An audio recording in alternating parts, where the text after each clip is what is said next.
All right, it's time to get an update on the day's business news with Yuka Royer. Hi, Yuka. Hi, Ginny. Emmanuel Macron and Marine Le Pen are trying to convince people that they have what it takes to make everybody richer. They have plans to boost salaries, but in different ways. Tell us. That's right. In the face of surging inflation, both candidates are promising to help people make a better living. Emmanuel Macron is promising to triple the amount of a special tax-free bonus employers can give workers. Marine Le Pen wants to give tax incentives to companies to raise the basic salary. Both, though, will, of course, come at a cost, as Nicholas Rushworth explains. The payslip is a battleground for the two runoff candidates in the French presidential race. Emmanuel Macron wants to triple the current annual bonus allowance for workers. Real purchasing power comes from being at work. I want workers to be able to get a purchasing power bonus of up to 6,000 euros. Macron's purchasing power bonus is free of taxes and social security contributions. It results in around 6 billion euros less for the French state, according to one study. But not all companies are able to pay such a bonus. If you look at Macron's previous bonus, we saw it was not egalitarian at all. You were better off if you worked in a major company or in the financial sector. Marine Le Pen wants to get companies to increase pay by easing their social security burden. Companies will be encouraged to raise pay by 10% with a freeze in employer charges. If a company increases pay for all its staff by 10%, there will be no social security contributions on that pay increase. It's believed the measure could cost the French state more than 10 billion euros. Salaries increase on average by around 2% a year, whatever happens.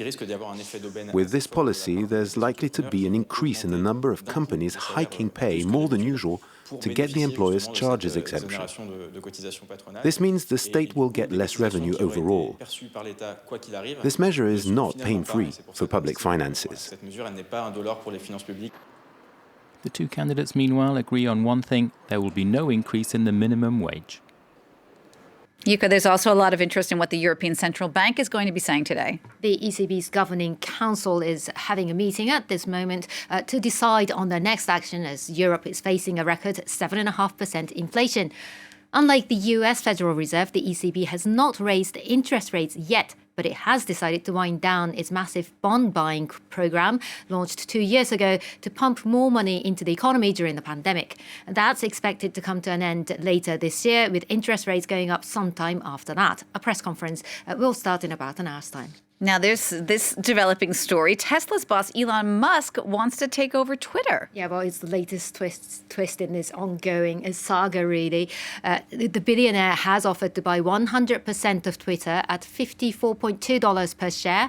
That will be worth about $41 billion, and he's offering to pay cash. Musk says the social media company needs to go private to see effective changes. Known as a free speech absolutionist, Musk has often criticized Twitter for its policies. Earlier this week, the boss of Tesla and SpaceX rejected an offer to join Twitter's board after disclosing he had bought a 9% stake in the company. There's some corporate earnings news for us now, with Hermès having a surprisingly good start to the year. That's right. Well, let's first take a look at the markets now ahead of the corporate news. Here in Europe, if you can see there, pretty mild trading day, but all major indices all in positive territory, with London just on the flat line, this after starting the day in the red. So back to that corporate earnings story. It's we're going to start off with Hermès, the handbag maker. It's the latest luxury group to post strong results for the first quarter, despite coronavirus lockdowns in China and Western sanctions on Russia. Hermès says revenues came in at 2.8 billion euros in the 3 months to March, up 27% compared to a year before.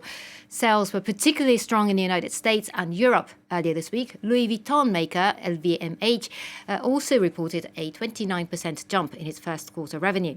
Meanwhile, Uniqlo owner Fast Retailing is expecting a significant drop in profits for its China operation this year because of lockdowns. The Japanese firm has more stores in China than at home. Globally, though, the company reported a record half-year profit. And just to wrap up our business news now, the race for the next generation of electric cars is heating up. Well, that's right. That's Mercedes-Benz. Now, car makers are competing to make them run longer without charging to convince people that they don't have to worry about a lack of charging stations. Mercedes-Benz says its new electric car has successfully run more than 1,000 kilometers on a single charge. The EQXX prototype vehicle went from Sindelfingen in Germany to Côte d'Azur in France in one go. The German car maker is aiming to produce fully electric cars that consume as little as 10 kilowatt hours of energy per 100 kilometers. That would be 30% more efficient than the current average electric cars. Yuka, thank you so much for that. Yuka Roye with today's business news. Now,